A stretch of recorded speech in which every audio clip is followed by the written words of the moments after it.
Spiritual Tips for Meditators. Part 1. By Luangpor Teean. The Path of Mindfulness. Now I am going to teach you the way to meditate. Please relax and feel comfortable, because what I am going to teach you is based on something you already have in your mind. The teaching that I am going to instruct you in is based on something which is real and genuine, the truth. And the truth cannot be deceived. It cannot be deceived by neither the master nor the students. The master cannot deceive the student and the student cannot deceive the master, once either of them has realized or understands the truth. This is a technique that can be understood by everybody. All of us have mind and body. We also have mindfulness. Mindfulness is a quality of mind that we can cultivate and develop, but it is already in our minds. Once we are mindful or once we are awakened to mindfulness, all of us are the same, but if we do not have mindfulness or if we are not mindful, we are different. Meditating, especially developing mindfulness, does not require special time designated specifically for this technique. It can be practiced all the time in our daily lives. It does not demand special time, mainly because mindfulness is already in our minds. It can be developed through our daily activities. If we practice properly, we will feel that our lives are normal. We cannot practice for others but have to practice for ourselves. We cannot learn from others but have to learn from direct experience. We have to learn by realizing the truth in our minds. The meditation cannot be achieved from memorizing texts or reading books. We have to experience the reality in ourselves. For example, when we think, we have to see, observe, and experience the reality of thoughts, how they arise and how they fade away. These can be learned through direct experience, not through reading books or memorizing texts. What I am trying to convey is what I have realized from direct experience, not from analytical thoughts or knowledge of texts. This realization is based on direct experience that everybody can achieve or realize for himself. When we practice on what we already have. We have body and mind. We practice by using our body as an object, our body's movement. When our body moves, when our hand moves, we should just be aware. The hand is real, the body is real, and our awareness of them is real and can be cultivated. The more we practice, the more awareness we accumulate. This way of practicing asks us to accumulate awareness, until it becomes the dominant quality of our minds. Once everybody has total awareness, everybody will be the same in the sense that their lives are normal. But if we do not have awareness, we behave differently out of hatred, greed, and delusion, which disrupts our lives so that we contradict each other, preventing harmony and creating disunity. So, the point is how to cultivate awareness. The key to Buddhist meditation is cultivating awareness, and I am going to instruct you how. Once we understand and practice by ourselves, we will know ourselves better and live our lives properly. Now I will demonstrate. Everybody, please place your palms on your thighs, sit comfortably, and open your eyes. First turn your right hand onto its edge from your thigh, raise it to the height of your chest, and move it to your abdomen. Turn your left hand from your thigh, raise it to height of your chest, and move it to your abdomen.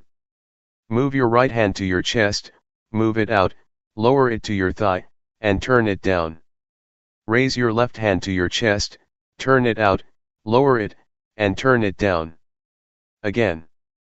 Please try to be aware of every movement, aware, not focused.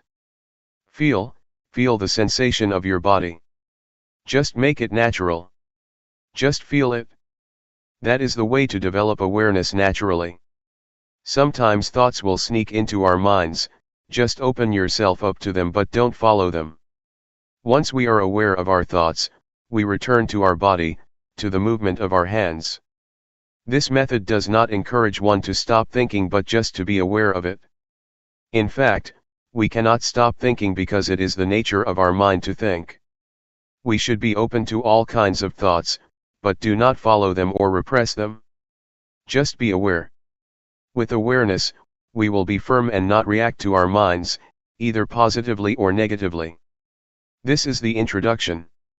I would like you to try, to practice, to feel yourselves and see how it affects your mind.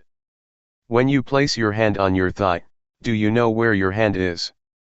Once you know where your hand is, you have already cultivated knowingness, that is to know, to feel where your hand is. And the practice of mindfulness is based on this awareness. When you turn your hand on your thigh, do you know the position of your hand? You know where your hand is, right? Raise your hand. Is it on your thigh? Where is it? Who knows the position of your hand? You or other people? Can anybody know for you? Is it only you that can be aware of where your hand is? No, no, no, be aware, be aware, be aware. Do not force your mind to focus or concentrate on every minute of your movements, just feel every step intervally, and don't focus your mind to feel like a straight line of feeling. That's not the right way. The only thing you have to do is be aware. Don't analyze or try to reason what you are going to do or why you are having such thoughts. Don't analyze or rationalize any of your thoughts. Do not make judgments, whether this thought is good or not, just be open to it, be aware of it, with no blame, no repression, and no stopping, just be receptive to the thoughts. This will enable awareness to develop quickly. Keep practicing, keep doing, and keep being aware of your body's movement. It does not need to be the movement of your hand, but can be the movement of your breath. When you breathe in and breathe out, these are also your body's movements. When you walk, try to be aware of your walk, be aware of whatever your movement is. Be aware of every position, and whatever you do try to be aware of only one posture. When you walk, just be aware of your walking, do not be aware of your breath. But if you want to be aware of your breath, that's okay as long as you choose only one object. Do not use too many objects or they will confuse you. The point is that whatever thoughts arise, just be aware, and come back to your body's movement. Do not be caught up in your thinking process or your thoughts. If you feel tired or tense after sitting for a long time, change your posture. While you change your posture, please be mindful, don't change it hastily out of impulse or out of unmindfulness. During your walking meditation, you can either fold your arms across your chest or clasp your hands behind your back. Keep your hands properly, it will enable you to walk slowly with mindfulness. About 8 to 12 paces of walking will do for the meditation. Do not walk for too long a length or your mind will be easily distracted. If you walk at my speed, in 1 hour you will walk 4,000 paces. If you know every pace, you already have 4,000 units of knowingness in 1 hour. It will accumulate and can change the quality of your mind. Anyway, if you become distracted or you forget and become unmindful, when you walk or move your hands, that's okay. Do not blame yourself or feel unhappy when this happens. Just let it go and start again. When a thought disturbs your mind, let it be. Do not try to repress or suppress it. Just feel open to it. It will fade away automatically. This is the nature of the mind that we can realize through meditation. Now, let's try to experience it ourselves. After practicing for an hour, you may come back and we will have a question and answer session for 30 minutes. How was your practice? When you felt distracted or caught up in your mind, did you see the difference between them? Did you realize when you were caught up in your thoughts?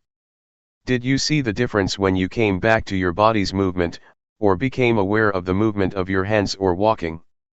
Once you did that, did you see that the thoughts just ceased or passed away? When you are caught up in your thoughts or overwhelmed by emotions, you may forget to move your hand, or you may move it but have no full awareness of your body. That's okay, but try to return to your hand's movement or to your walk. Once you are aware of your body's movement, you are already a practitioner. A Dhamma practitioner develops awareness. This is the only duty of the practitioner. The same goes for feeling. If you feel tense, physical pain, or tired, do not be overwhelmed by the unpleasant feelings. Just come back to your body's movement or just be aware and see the painful feelings. In other words, don't become lost, caught up in or overwhelmed by these unpleasant feelings, but be aware. Awareness will enable your mind and your life to go ahead without being interrupted by thoughts or feelings or any kind of disturbance. Thoughts will arise, feelings will disturb you, but if you have total awareness, you can go ahead without being stopped or blocked by these hindrances. You will go ahead, go straight ahead. For beginners, just cultivating awareness is enough. Do not try to achieve or gain anything. Do not expect any realization, any insight, or wisdom from the practice. Just awareness is enough for you at the present stage, and it will enable you to go ahead without any problems or difficulties. For the beginners, you may not sit longer if you wish, and the awareness may develop slowly, not smoothly. That's okay. Just try to keep practicing, and this will enable mindfulness or awareness to develop. Do not feel bad when you feel you are caught up in your thoughts, or in pleasant or unpleasant feelings, or you become forgetful of the practice. That's okay. Do not blame yourself. Do not feel depressed. Just come back to the practice, come back to be aware of your body's movement. When you keep practice, you keep accumulating awareness. You will begin to see, to realize, the nature of your mind. You will see that thought are one thing and mindfulness is another. The thoughts or feelings are not you, not yours, not me, nor mine. Previously, you may have thought that the thoughts are your thoughts, but in fact, they are not your thoughts. The thoughts are just there, but they are not yours. And this you can see, because of mindfulness. Mindfulness will separate you from the thought, so you can observe the thought without being identified with it, or take it to be you or yours. In the sutra, the Buddha advises us to contemplate, to be aware of body, feelings, and mind or the thoughts. These three aspects, body, feeling, and thoughts, are already with us, they are not something outside of us. We can use them for our spiritual well-being. In the past, when we wanted to stand up, we stood up instantly out of habit. But if we practice and develop mindfulness, before standing up, we will be aware of the desire to stand up. Thus we will stand up mindfully. We can apply this approach or this attitude to whatever activity we do, and our lives will be on the path to mindfulness. Meditation's priority is to develop awareness first. It is the crucial factor that needs to be developed during the practice. This is important because we are already good at analytical thinking. But we have to practice another quality of the mind, awareness. It will lead us to a realization through direct experience, that cannot be achieved through thoughts or the analytical mind. Any questions? If you want to ask, please ask based upon the experience that you have already had from your practice in the past few hours. Do not ask through the analytical mind. Question: the mind that gives rise to thought, the mind that's mindful, and the mind that is aware, are these minds the same? Answer: practically speaking, you can see the three. You can see the scattered thoughts, or you can observe the mind. This can happen when you are aware of your body. When you are aware of your body and a thought arises, your mindfulness will come and watch and be aware of your thoughts. You can see the difference, differentiate between your thoughts and mindfulness or awareness. Without being aware of your body's movement first, it is difficult to see the difference between your thoughts and your mind. Question: when you observe a thought, is the thought in the past? Answer: once you are aware of a random thought, it is in the past, but if you are not aware of it, it is the present. The random or unintentional thought is the kamma, a kind of action, a mental action that can lead to other consequences, either good or bad. If you become aware of it, awareness will halt that mental action, thus getting rid of whatever consequences that might have happened. Question: is this practice of using your body as a meditative object for the training of samadhi? Answer: the awareness can lead to calmness, if you are caught up in or dwell on the calmness that is the samatha, calmness meditation. But if you lift your mind from the calmness and observe the calmness, then it is insight meditation. So it depends on how you deal with calmness. If you dwell in the calmness, it is a calmness meditation. If you observe the calmness, it will lead to insight meditation. Question: is this awareness the same as the Buddha's? Answer: the awareness mentioned above is the same as the quality of Buddhahood. It will lead to total insight. This kind of practice also includes the threefold training: morality, concentration, and wisdom. Question: do you mean that awareness includes threefold training? Answer: the threefold training is not awareness itself, but is based on awareness. You cannot keep precepts without awareness. Awareness will enable you to keep the precepts, sila. And awareness will enable you to develop concentration, samadhi, and to gain insight, panya. We need not waste time developing sila, samadhi, panya by different ways, but go directly to develop awareness, then sila, samadhi, panya will take place. According to the Buddhist canon, the Buddha said, self-awareness is the origin of wisdom, the parent, the source of righteousness. But unknowingness or unawareness is the source or the parent of all evils. Question: nowadays, young children seem to be practicing awareness all the time. Even we, when we are exposed to something new, seem to be more aware. It seems as if we come to this world practicing awareness, then we start thinking, then we have the same thoughts over and over, and that turns off our awareness. Why is this happening? Answer: it is because we have eyes, nose, ears, mouth, and body, the 5 sensual bases, and mind, the 6th base, to understand the world. We use these 6 bases to have contact with the world, and this leads us to a lot of concocted mind. We think a lot because we have a lot of contact with the outside world. That's why our minds become busy and keep thinking all the time. We ignore another quality of the mind, awareness. That's why we have to come back again, because we have ignored it for such a long time. We have occupied ourselves with thinking, because of our contact with the outside world through the 5 sensual bases. Awareness will liberate us from all unpleasant events and unfetter our minds. It will liberate us from all hindrances and fetters. I can assure you that awareness will rescue our lives. Regardless of nationality or race, we can be united. Regardless of our differences, we have one thing in common: awareness.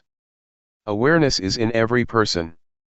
So, I would like to encourage you to develop awareness, so that we will go beyond nationality and race. After the practice, do you feel that you can get in touch with awareness, the awareness in your mind? It is an quality inherent in you, that leads you to get in touch with it. Question: it's very hard to slow my mind down. Answer: we are not going to stop the thinking process, we are not going to fight it. If you fight it, you are going to be tired, because it is very difficult. Just to be aware of it, just observe it, and it will pass away on its own. Do not try to get rid of it. If you try to get rid of it, you will feel exhausted. Sometimes, you may find your mind was more scattered during the practice than during your normal daily life. The more you practice, the more your mind is scattered. Sometimes this happens to practitioners, but that's normal. Just be aware of it and ignore it, and try to be aware of your body's movement. The more you keep coming back, the more awareness will accumulate. Just keep coming back. Do not try to fight your thoughts. June 1, 1997. Cultivating awareness. The Buddha said that there are 5 hindrances to meditation. The first is drowsiness, the second is agitation or restlessness, the third is doubt, the fourth is sensual desire, and the last is ill will, hatred, or irritation. Doubt means that one feels uncertain, whether the practice is right or wrong, so he just stays on the edge, and cannot commit himself to any kind of practice. You may encounter any of the 5 hindrances. That's alright, it's even beneficial. Try to observe the hindrance rather than following it, or being overwhelmed by it. To observe is to keep your mind from identifying with these 5 hindrances. For example, when you feel sleepy, instead of lying down and following the drowsiness, just try to observe it, and the awareness will lift your mind from being drowsy. Thus you can learn how to interact with restlessness, or with agitation. They are not bad. They can teach. Yet, there are people who, with total awareness in their minds, can go straight through their practice without being caught up in, or dwelling on the 5 hindrances. Awareness not only helps us overcome the 5 hindrances, but will also lead us beyond delusion to insight, or wisdom. When one is unmindful, unaware, or becomes caught up in one's thoughts, one cannot see things clearly and is overwhelmed by delusion. Yet once one becomes aware or free from the 5 hindrances, one can go further to experience insight. Because one accumulates awareness all the time, and awareness enables one to see things as they are, not distorted by bias or scattered thoughts, so that one can achieve insight. The insight that can be experienced from this method of meditation is the insight into the body and mind. You can see that the sense of us or me, in fact, is only the combination of body and mind. You will understand the nature of rupa, the form or body, and nama, the mind. You will see how they interact with each other. With this insight you will have a clear understanding that goes beyond the concept of me and mine, just body and mind, not the sense of self. With the insight into body and mind, you will know and be able to differentiate between thoughts and awareness. So far, you cannot differentiate between these two because they come together, but if you have insight from awareness, the thoughts and the one who thinks or observes can be differentiated. Such realization or such direct experience is what we call wisdom, because it liberates us from hindrances and suffering. It is wisdom, and at the same time it is magga, the path. It is both the path and the end, the wisdom. If you practice properly, you will see that at the beginning it is mindfulness, in the middle it is mindfulness, and at the end it is also mindfulness. It is both means and end, path and wisdom. What I just said is quite ahead of you. It is a state that you may not have experienced yet, but I wanted to inform you of what you are going to realize, if you practice properly and continuously. Please try to concern yourselves with what you are practicing now. Just be aware, and once you keep practicing, results will come on their own without any attempt on your part. Therefore, put your effort into the practice. Awareness from this practice will get rid of delusion. The more you are aware, the less you are unaware. Unawareness is identical to delusion or ignorance. If you accumulate awareness through this method, it will form a solid base for keeping moral precepts, for concentration, and for wisdom. You will live your life morally once you have full awareness. At the same time, you will also have calmness or concentration, once you are fully aware of what you are doing. Meanwhile, insight can take place with awareness. Thus, awareness can lead us to the totality of life, the totality of education or training. Awareness or mindfulness enables us to awaken. An enlightened one is one who has total awareness, total mindfulness. Buddha said many times that the Arahant, the enlightened one, is one who has full mindfulness and awareness in every moment of his life. His experience is like traveling in a freeway on which he can move ahead without any obstructions. Mindfulness is like this: you are not caught up in any thoughts, but move straight ahead in your life. You can learn a lot from this practice.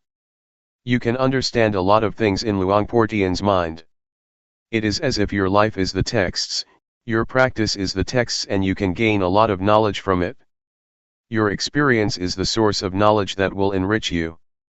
I would like to persuade you to see for yourself.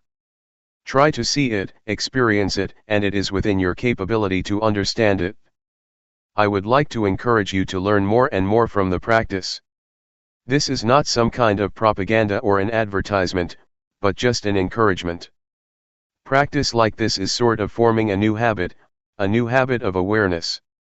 Right now, we have the habit of unawareness, of doing things out of habit without awareness, but if we accumulate awareness, a new habit will be formed, and whatever we do, after we practice properly, we will be aware of our daily movements. But if we do not practice, we will easily fall back to delusion, to our forgetful habits. So, please try to accumulate awareness and try to be mindful. Another point that I would like to emphasize is that, awareness is not a quality confined to myself or monopolized by anyone. It's a quality inherent in all of you. You are all capable of increasing and developing your mindfulness, not only in this room but also in your daily lives. That's all I would like to share with you. The only thing you should do is to realize it yourselves. What I talked about is not for you to memorize but for you to experience yourselves through practice. Both of us will stay here for more than a month. Should you have any problems, please come and talk with us. Question: awareness is not limited to our hands movements only, right?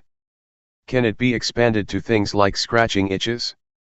Answer: that's right. Whatever you do, whether coarse or subtle, breathing or swallowing saliva, or even when you just raise your hand to get something, be mindful. Just be aware of whatever you are doing. That's the proper way to practice. Question: if one moves without awareness, is that ignorance? Answer: yes, that is a kind of ignorance. There are many kinds of ignorance. The most fundamental ignorance is of the things that cause suffering to you, whatever kind of thoughts or understanding that troubles you, or creates suffering for you. Question: the Buddha's awareness is the same awareness that we are talking about, except his awareness is continuous, right? Answer: yes, it is the same, but the awareness of the Buddha is not only continuous, but is also awareness in its totality, awareness that replaces ignorance to the extent that there is no residual of ignorance left. But for us, we still have ignorance, our awareness still broken. Question: what is the difference between the awareness of Sotapanna, Sakadagami, Anakami, and Arahant? Answer: the awareness of these four enlightened beings are different in terms of degree, and also in terms of quality. The first stage of enlightened being, Sotapanna, has awareness that can get rid of the strong sense of self and uncertainty. The second stage of enlightened one, Sakadagami, can eradicate sensual desire and repulsion almost completely. For the Anakami, sensual desire and repulsion are eliminated completely. It is the different degrees of awareness that leads to different qualities. It is as though we are climbing up a ladder. In the first stage of enlightenment, the awareness is less powerful than that of the Arahant, or the last stage of enlightenment. For example, when we get angry at something, we will think about it over and over again. But for the enlightened one, especially the third one, Anakami, once anger occurs, it just happens and he can let go of it. It just occurs one time and then he goes beyond the anger. Anger is eradicated by total awareness, or wisdom. It's like a heated iron, once we touch it, we should feel the heat and never touch it again. For the enlightened one, anger is like a hot iron, once he touches it, he is aware of the heat from his anger, and will never return to and identify with it again. But ordinary people, not aware that anger is like a heated iron, just touch it over and over again without realizing that it is very harmful. The awareness that I mentioned, is the awareness that can enable us to see no self in the body, no self in feelings, no self in emotions, no self in thoughts. It is the awareness that can liberate us from suffering. Please do not just accept what I told you, see it for yourselves and practice until you can know it for yourselves. Then nobody can deceive you, nobody can mislead you, because you have already experienced it. What we should do is pay respect to the Dhamma, the highest refuge. You should not pay highest respect to me or to anybody else, but to the Dhamma that is already in everybody. Please pay respect to the Dhamma in ourselves. Be aware at every moment. When you go home, Try to maintain your awareness at all times. June 1, 1997. Knowing yourself. As I told you earlier, all of us are friends even though we have just met here, because we have been friends since our birth into this world. In Buddhism, friend has a broad meaning. All of us are friends because we are sentient beings. We all share the cyclic existence, all of us share birth, decay, aging, and, finally death as human beings. That is why we are all friends. Another thing that we have in common is that each of us has body and mind. Each of us has common characteristics. We all have 6 senses fields, we all have feelings, we all have emotions, and all of our mental activities and our physical bodies are subject to the same characteristics: impermanence, suffering, and no real self, no permanent self. These are the 3 common characteristics that all of us share. But there is something that makes us different from each other. That is our mental formations. We have different ideas, we have different opinions, we respond to our surroundings in different ways. It is our mental formations that makes us different from each other. However, these mental formations can be transformed, making us one, the same as a person. Previously, I said to many of us here that, despite our different characteristics, although there are various kinds of people, we can be the same if we have mindfulness. If mindfulness prevails in our lives, we will be the same, but it will be different if unawareness or unmindfulness prevail, because they make us behave differently and perversely. Anyway, I would like everyone here to feel comfortable when you are listening to Dhamma. You should feel comfortable because I am going to speak about what you already have: mindfulness, calmness, clear comprehension, and self-awareness. All of these qualities are already present in your mind. I would like to take this opportunity to share my experience of how to be one with the Dhamma, to apply and integrate Dhamma, or the truth, into our lives. 3 years ago, when I first came here, a Western student asked me, "What brings you here? What do you know? What knowledge do you bring with yourself?" I replied that the only knowledge that I have is knowledge of myself. I just know myself. So, he asked, "What do you mean by knowing yourself?" Instead of giving him the answer, I demonstrated by turning my hand on my thigh and resting it there. Then I asked, "Have you ever been aware of yourself while you rest your hand continuously for 7 days? Have you ever had that experience of knowing yourself, of being aware of yourself for 7 days?" He said, "No, I cannot do that, I do not have such experience." So I persuaded him to try cultivating awareness with the practice of raising the hand, dynamic or sati meditation. Later, he had a glimpse of awareness, of knowing himself. Can you follow me? Am I difficult to understand? After practicing like this for 1 or 2 hours, the Western student came to see me and shook my hand, saying, "Oh, you are the one that I have been longing to find for many years." Knowing yourself is necessary, because if you do not know yourself you will be overcome by grief, selfishness, anxiety, ill will, and irritation. But once you are aware of yourself, you will be free from these sufferings. What we should learn and cultivate is the experience or state of mind that can liberate us from suffering, so that we can live without suffering. This is what I try to learn. I do not know how to make money or how to increase my pride, I do not search for honor or seek admiration. What I try to learn is the way out of suffering. The experience I mentioned is what we call Dhamma, or the truth. It is the truth that frees us from pain or affliction. It is the Dhamma that leads us to enlightenment, to be totally awakened. The truth, or Dhamma, is what makes one a Buddha. It is an experience can be shared not only by monks, but by everyone. This insight into nature brings us all into the oneness, to be the same. What I tell you is not speculation, but from experience developed by following the path of the Buddha. It is what the Buddha has already said. It is the outcome of the practice that the Buddha developed, the 4 foundations of mindfulness.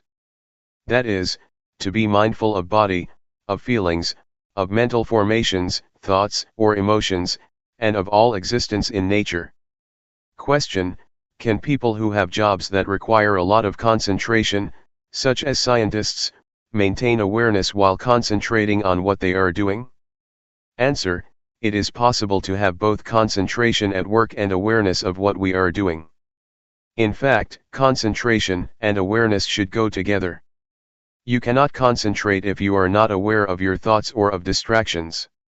Once we are mindful, once we are aware of the distractions, we can concentrate because we are able to remove the distractions.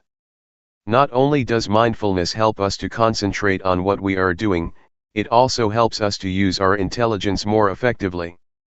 Mindfulness is like the master who tells how to use our intelligence properly. If you do not have mindfulness, or if your mindfulness is very weak, it is not easy to use the intelligence and information that you already have in a beneficial way. Mindfulness is like the software that tells us how to retrieve the information for this purpose. In Thailand, we compare mindfulness to the captain who controls and guides the ship and intelligence to the engine. So the captain controls the engine in the same way that mindfulness controls intelligence, to make the most use of it. So the answer to your question is twofold: mindfulness and awareness are both important. They enable us to concentrate and to use our heads, or our intelligence, properly in a beneficial way. Question: when I have a lot of problems, I seem to lose awareness of my body. Is that okay? Answer: it is normal that at that moment you cannot be aware of your body, but you still have to be aware of the thoughts in your mind. It is okay, because awareness means being aware of both your mind and your body. For those who have to think, it is at that moment that they should be aware of their thoughts, but it is not necessary to be aware of their bodies. Question: when I am reading, I am not aware of anything else. Is that also a form of meditation? Answer: yes, it is a form of meditation, if you hear the noises around you but do not pay attention. If you concentrate on reading, but are aware once you feel something strange outside, and you can turn your attention from your reading to the outside, it is a form of meditation. But, if you concentrate and try to cut yourself off from your surroundings, then, it is not mindfulness meditation. Question: are mindfulness and awareness the same thing? Answer: technically speaking, they are not the same but work together very closely. Mindfulness means sati in Pali. Awareness means sampajanya. But sati and sampajanya are very close, they are twins. In Thailand we call both sati and sampajanya mindfulness. Practically, they are synonyms, but technically, they are different. Question: can you explain the difference? Answer: sati, or mindfulness, means recollection, or calling to mind. Awareness means you know clearly what is going on in your body and mind. They have to be together. Once you collect your mind on some particular moment or movement, you already have the clarity of that movement and of yourself. They go together. Awareness is the consequence of mindfulness. Mindfulness and awareness are the crown, or the peak, of all Dhamma, or all teachings. If we are mindful, if we are aware of ourselves, it is not possible for us to break morality, or sila. Once we are mindful, we are free from distraction, and concentration arises. This is samadhi. With awareness, our minds become clear. With such clarity, insight will arise. This is Panyat. These three are the totality of Buddhist teaching. We call it the threefold training: training in higher morality, in higher concentration, and in higher wisdom. That is why mindfulness and awareness are called the crown of the Buddha's teachings. It is the teaching as a whole. With mindfulness and awareness, samatha and vipassana are possible. Samatha means calmness meditation, vipassana means insight meditation. These two types of meditation are possible with mindfulness and awareness. Question: the atmosphere was so dynamic, going from one thing to another, acquiring one thing and then another. It is desire, get, achieve, I had to leave. I found I was more centered when I reached home than I was at the monastery. Yet, the monastery is based on experience and wisdom, and it is this atmosphere the Buddha wants. I cannot explain why this is valid. I came 2 years ago to Chuangyen. There was the lake and the little pagoda but no statues, and today I come here and find size and quantity. I find a disturbance that was not here before. I am having a hard time placing myself in a peaceful relation to these. Can you comment on this? Answer: there are 4 aspects of Buddhism. The first is the teaching or state of mind that can be realized through the practice. Second is the tradition, customs, conventions, or rituals. Third is the material aspects, like buildings, temples, halls. The fourth aspect is the personnel, monks, nuns, laypersons. I try to emphasize the first aspect of Buddhism, that is the teaching or the experience that can be realized through the teaching. We should concentrate on this aspect. Do not pay much attention to the rest, the rituals, the buildings, or the personnel. If we focus on the teachings and the experience that can be developed from the practice, we will realize ourselves. So, I suggest you do not pay too much attention to the other 3 aspects or they will disturb your mind. It also happens in Thailand. There is much contradiction between teaching and practice, between the teachings and the monks themselves. Sometimes monks behave themselves badly, but this does not mean that you should ignore the Dhamma, the teachings. We have to separate the teachings and the personnel, the buildings, and the rituals. Sometimes the rituals contradict the teachings. Sometimes, monks are self-centered, practicing meditation without concern for the world. If we engage ourselves in these kinds of arguments, we cannot find peace. So, just keep practicing and try to put the teachings into practice. This does not mean that if one individual practices properly, the rest will follow. No, I only suggest that we start with ourselves. If we expect other people to start, if we expect other people will start without beginning with ourselves, then nothing will happen. Let us start with ourselves and then pay attention to the rest. I would like to share my experiences of when I was a young monk, just a beginner, starting to practice Sati meditation 30 years ago. The other monks, my friends, were not serious about the practice. They preferred chatting all the time, and many monks tried to engage me in their conversation. Many things around me were quite irritating, quite annoying. But I decided that I would not pay attention to my surroundings. I behaved myself properly and paid attention only to myself. If I engaged with my surroundings, with my fellow monks, I would not progress in the practice. So I just tried to concentrate on myself and ignore whatever was happening in the monastery. I started with myself first to make progress. But the most important hindrance is internal disturbances, not external ones. Previously, prior to coming to practice this method of meditation, I had practiced the calmness meditation, using my breath as the object of meditation to bring me calmness, a kind of trance and absorption. But when I started practicing Sati meditation 30 years ago, I doubted this method because it never gave me calmness. I was not sure whether I should pursue this method or not. There was a kind of irritation, annoyance, and uncertainty in my mind, which kept me from practicing Sati meditation earnestly, and this hindrance was more serious than any external annoyances. But once I made up my mind that I would practice Sati meditation without questioning, without reasoning, just experiencing directly with mindfulness, I felt that progress in the meditation had been made.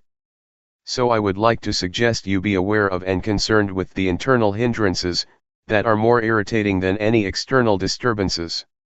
To practice meditation, we have to be prepared to face a lot of problems. Before Buddha became enlightened, there were a lot of devils, or Maras.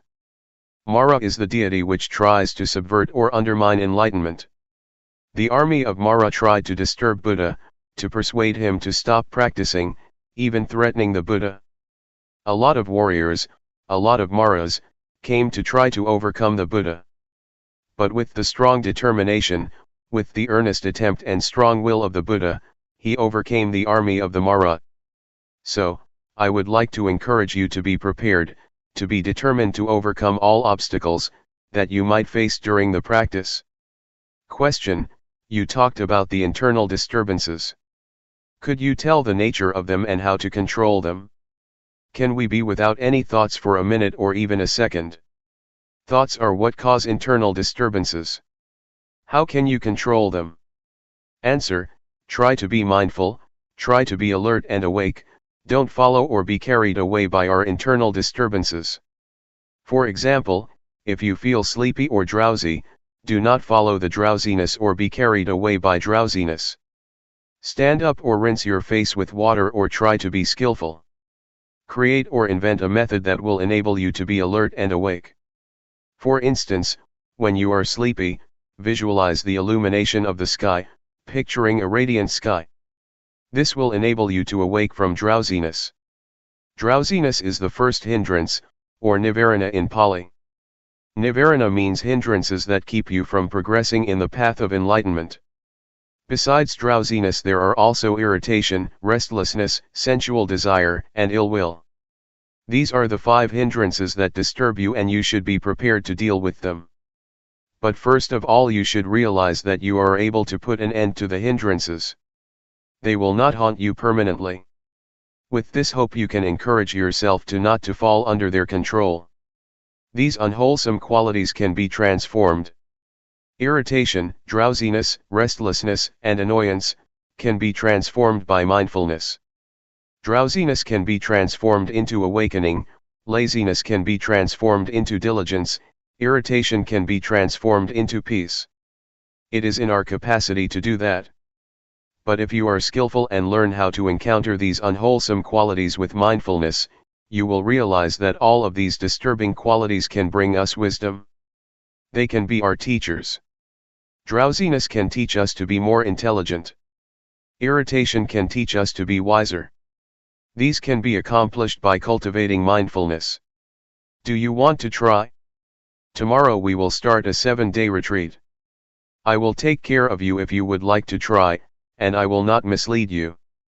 I assure you that I will lead you down the right path.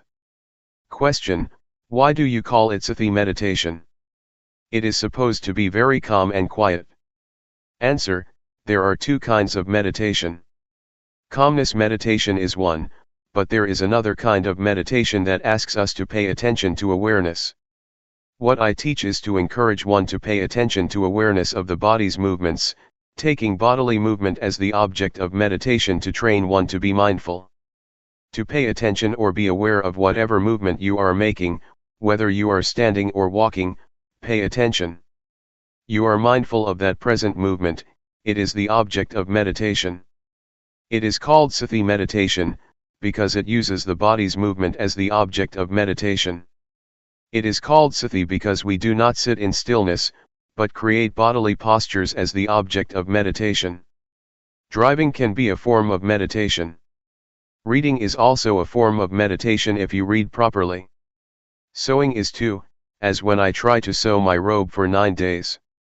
Meditation is to pay attention to one thing with full awareness.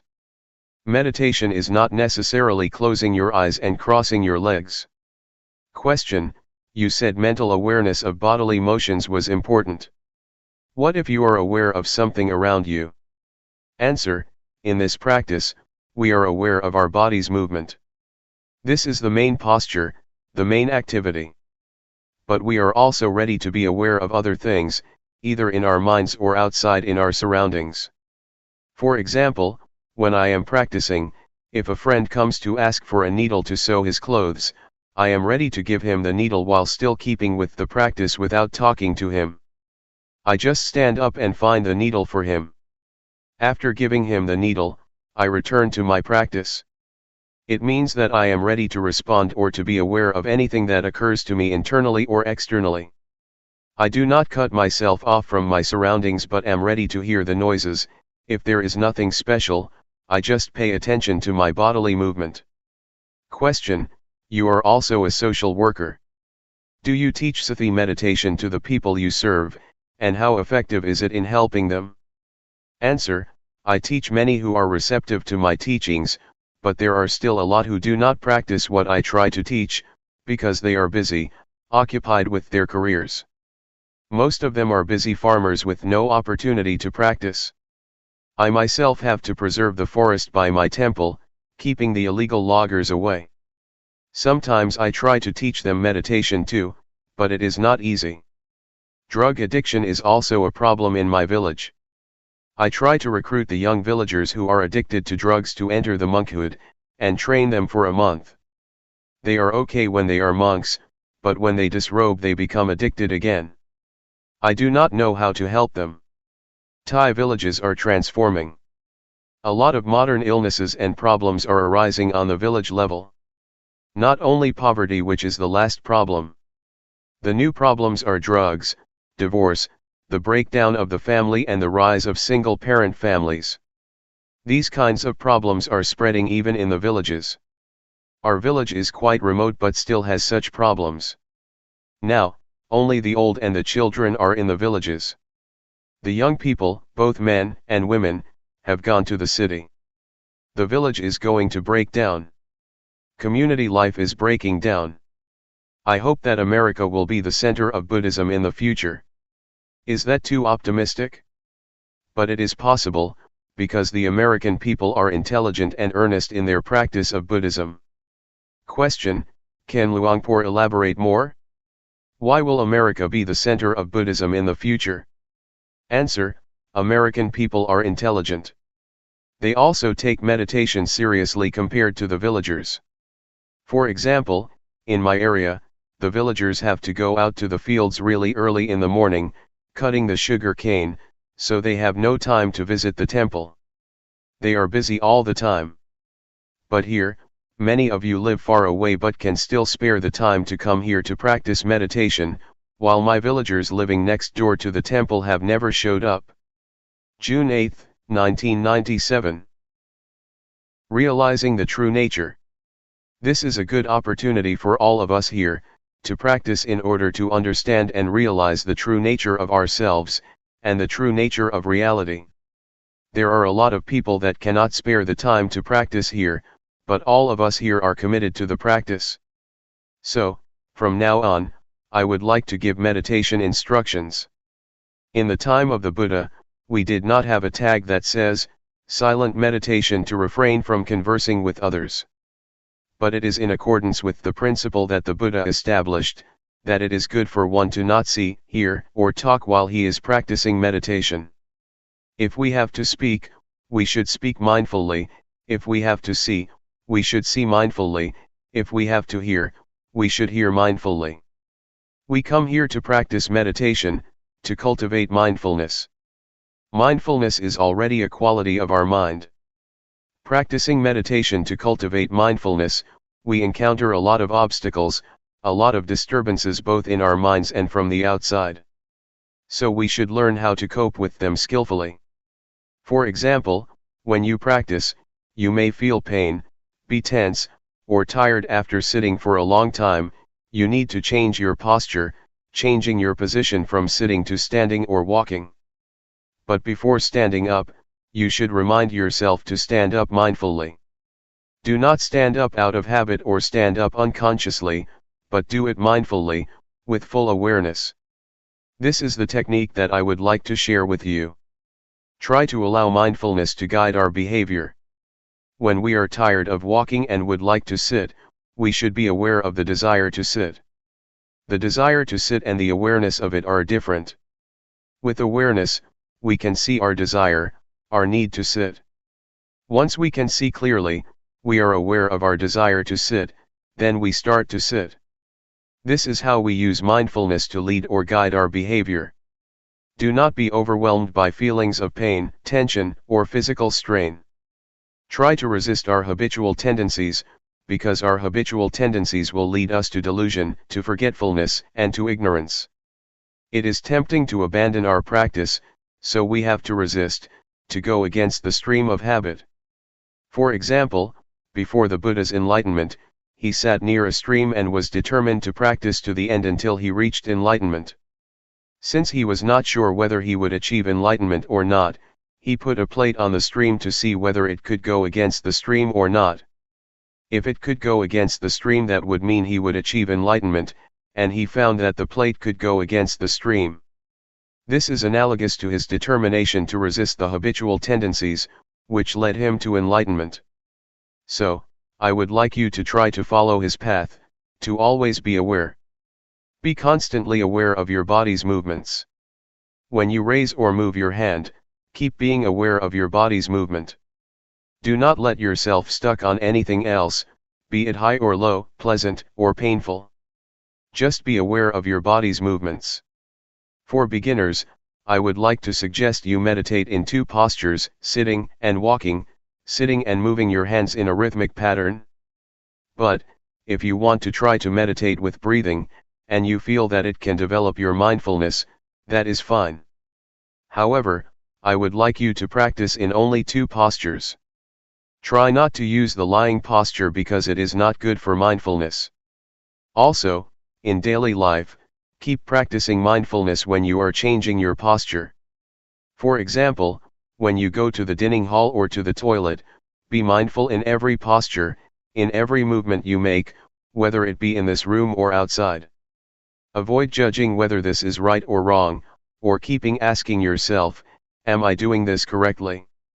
Try to avoid the sense of right or wrong. Keep practicing, simply practice. Do not be anxious. Avoid skeptical doubts. Just keep practicing and try to be aware of what you are doing. That is all. It is not too complicated. For beginners, avoid worrying about the method, because it will obstruct your practice. Just go ahead and practice and you will learn from your experiences. Otherwise, you will keep questioning yourselves and halt your practice. If you have questions, feel unsure, or feel doubt about the practice, come to see me. Do not ask other people. Do not worry about right or wrong, do not keep asking yourself whether you are practicing right or wrong. Your direct experience will tell you. The truth will reveal itself. When you practice, you become aware of mind and body. The insight into your mind and body, the insight into the nature of mind and body, will tell you without your asking yourself whether this is right or wrong. Let the direct experience tell you. Question: what is awareness? Answer: awareness is to be aware of the sensations of the body, to be aware of what you are doing at the present moment, whether it be eating, or some particular meditation object that you choose, such as breathing. If you choose breathing as the object of meditation, you become aware of that. That is the awareness that I mentioned. Just be aware of the whole process, not the details. Place your hand on your thigh. Are you aware of it? Right hand up. Are you aware? Just be aware that your hand is on your thigh, that is okay. Then, raise it up and move it to your abdomen. Turn up your left hand. Be aware. Raise it up and move it to your abdomen. Move your right hand to your chest. Turn it out and lower it to your thigh, and turn it down. Raise your left hand to your chest, turn it out, lower it, turn it down. Again. Are you really aware of the movement of your hand? Do you just think that you are aware, or do you really experience the awareness? Now, pay attention to your breathing. Inhale, exhale. Can you feel the sensation at the tip of your nose or at your abdomen? Question: can one observe the tip of his nose and abdomen at the same time? Answer: you have to choose. How is your awareness? It does not matter what object you are going to be aware of. You can move or shake your fingers and use them as the object of your awareness. It is the same awareness. You can apply it to other positions or other postures. Try whatever gives you clear awareness. Sometimes you may feel doubts, and the awareness is not clear after practicing for a length of time. You may need to change your posture, to raise your hand, to touch your body, or to breathe, changing your object of meditation to breathing. Just be aware when you are changing your posture, so you feel the new sensation. But this is only temporary. Afterward, you will resume your main posture, sitting or walking. After repeating it, you may feel drowsy because of the repetition. You become sleepy. You need to change and then resume the main posture. It is a technique to awaken yourself so that you can have clear awareness. Awareness becomes clearer and clearer with your alertness.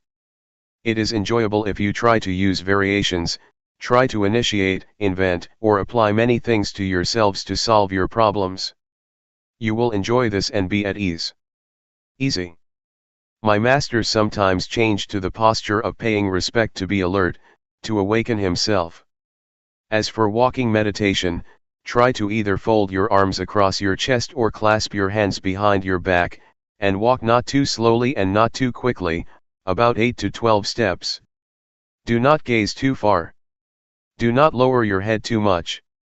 Just stare at the floor about 2 meters from your feet. If you gaze too far, you will be distracted, but if you lower your head too much, you will feel tense. Feel free to choose any posture you like, but try to spend a length of time with the posture you choose. Do not keep on moving or changing all the time. When you feel tired with a posture, do not change it suddenly. Try to delay, to go beyond the time limit, try to go a little bit further. If you feel tired and you change postures right away, that is not good. Try to go further to strengthen your will, your mind, your determination, and your body. When you move your hand, keep your eyes open.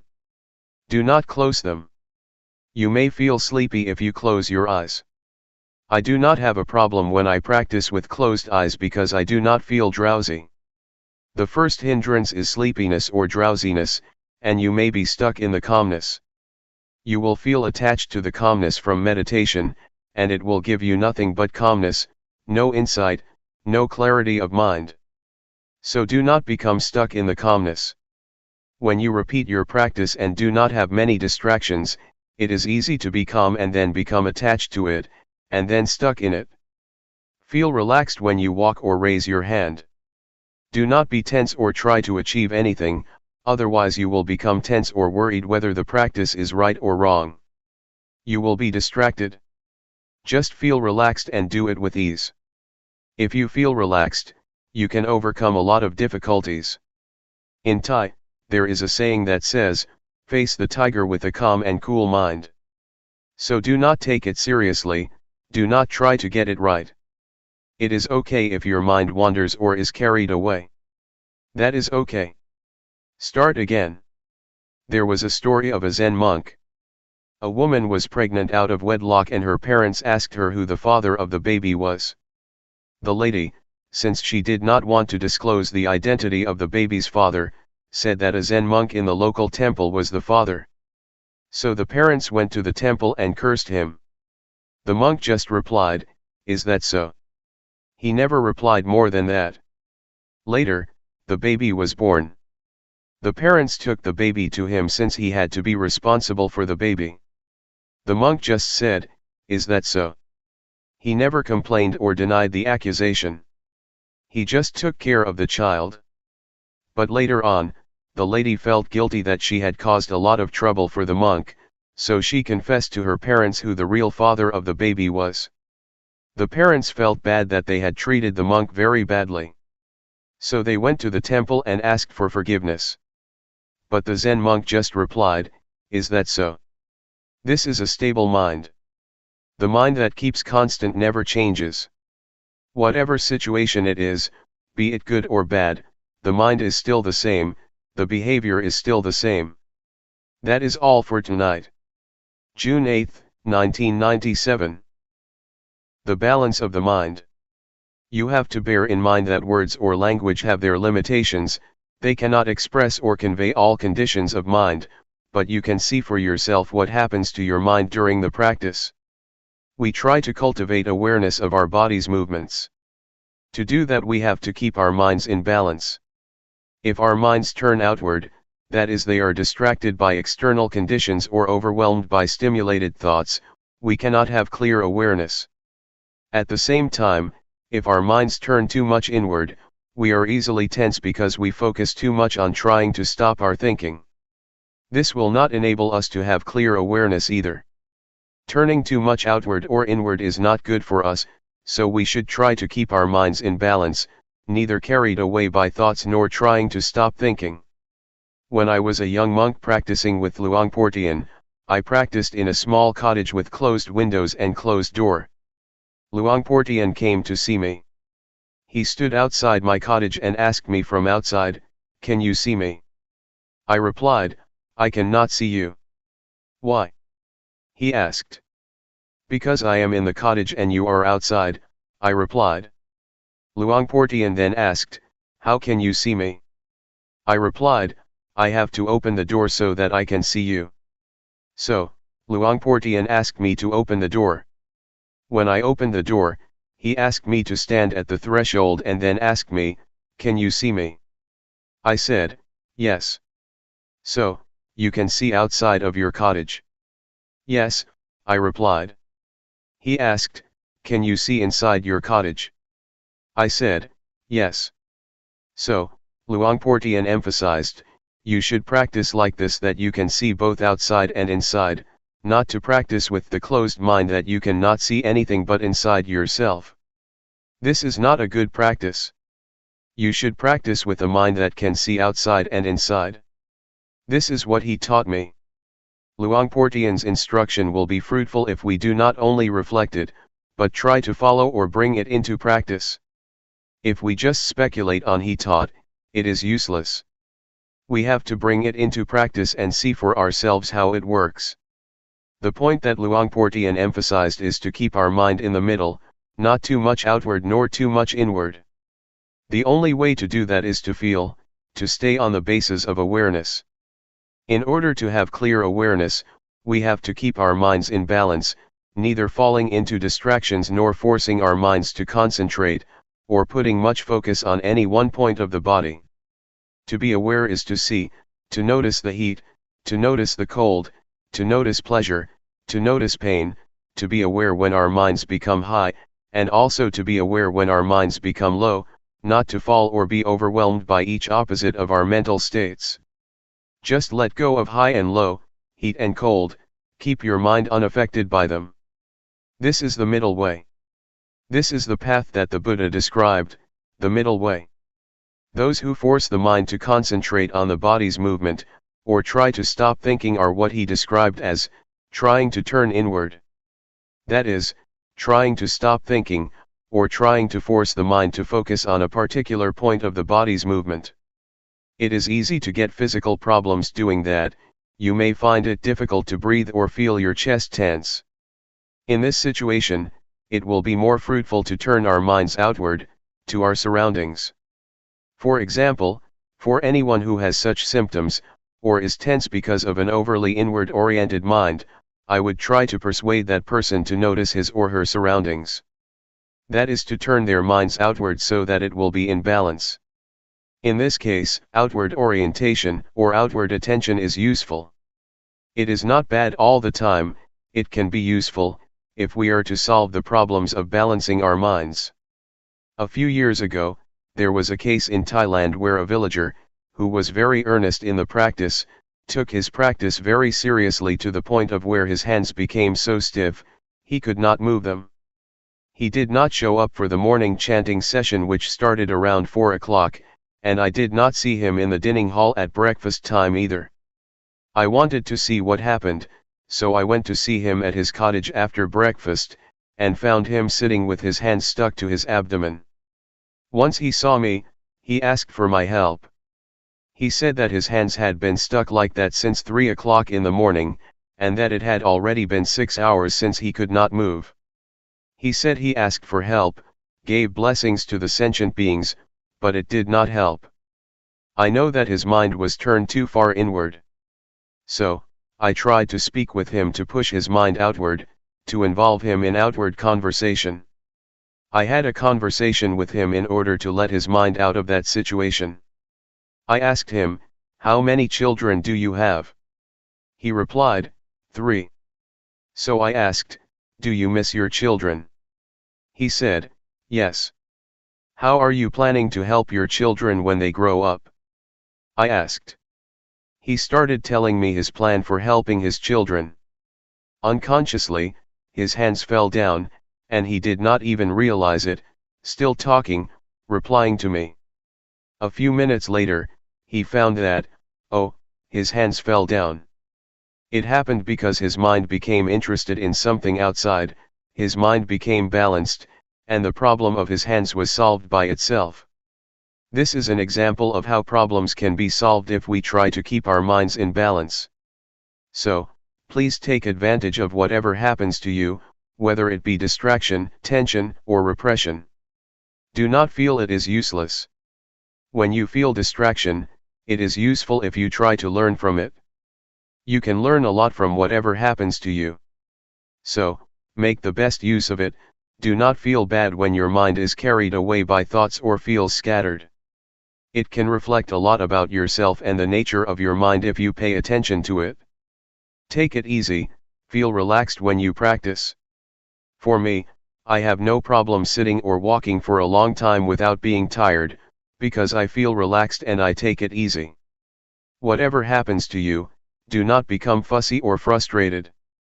When you lose awareness, or when you become stuck in your thoughts or in your thinking process, do not be fussy about it.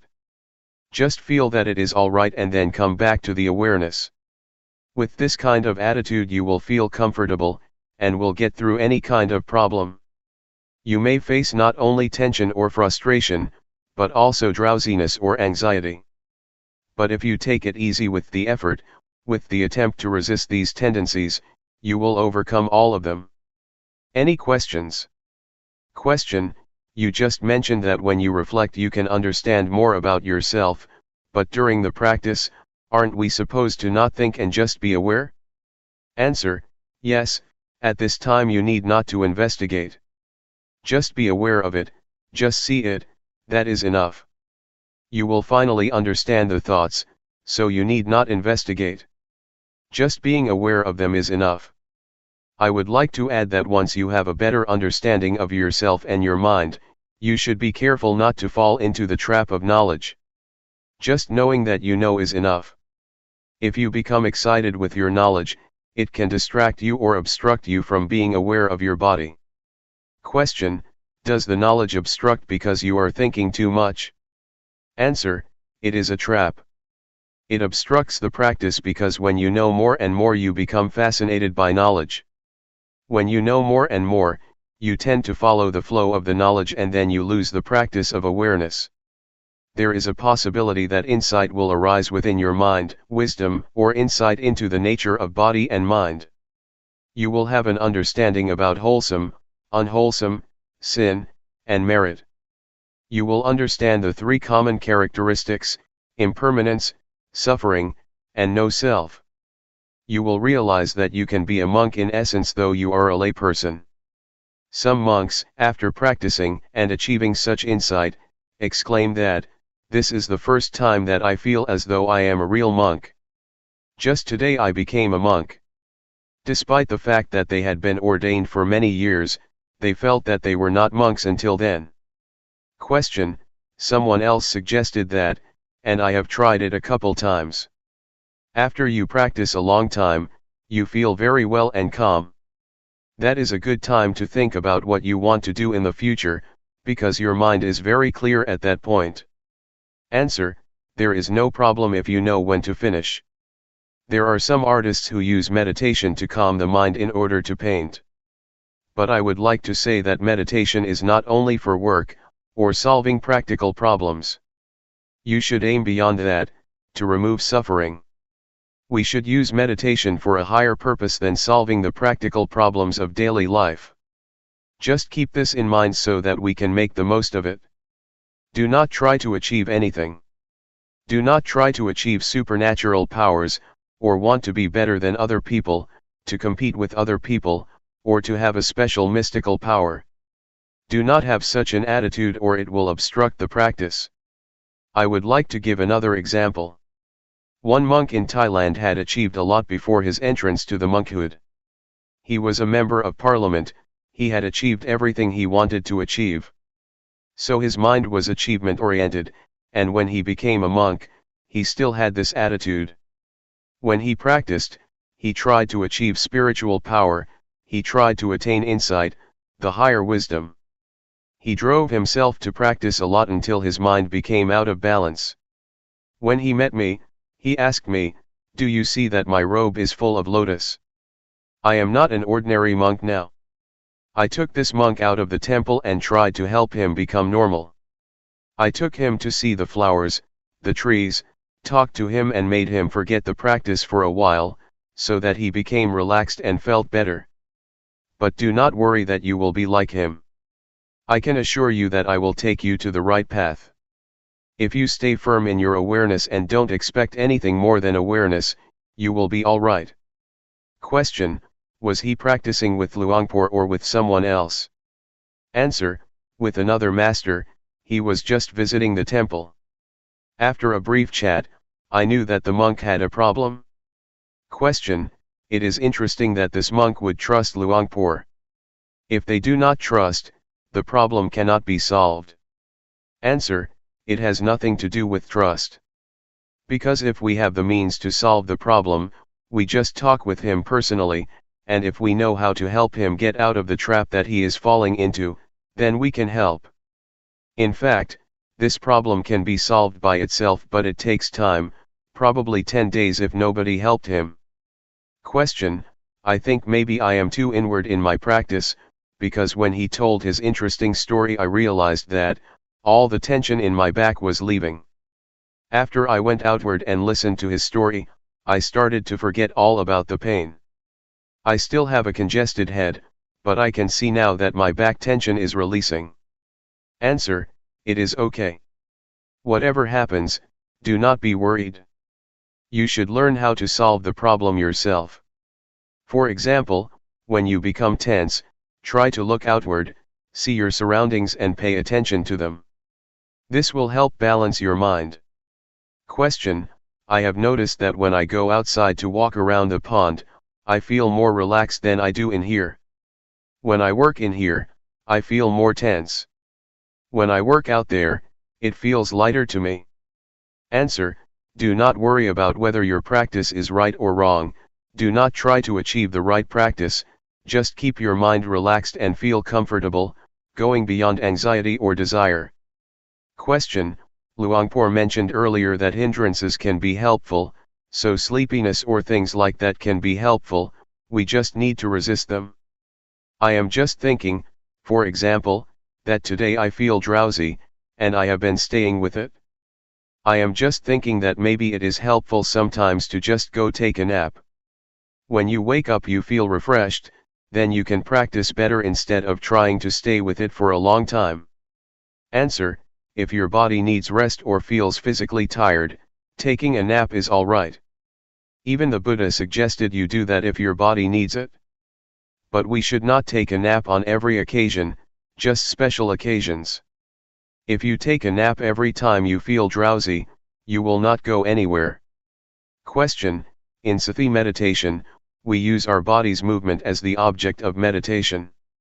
While doing the practice, there are other sensations of the body taking place, such as the stomach growling, legs going numb or coughing, etc.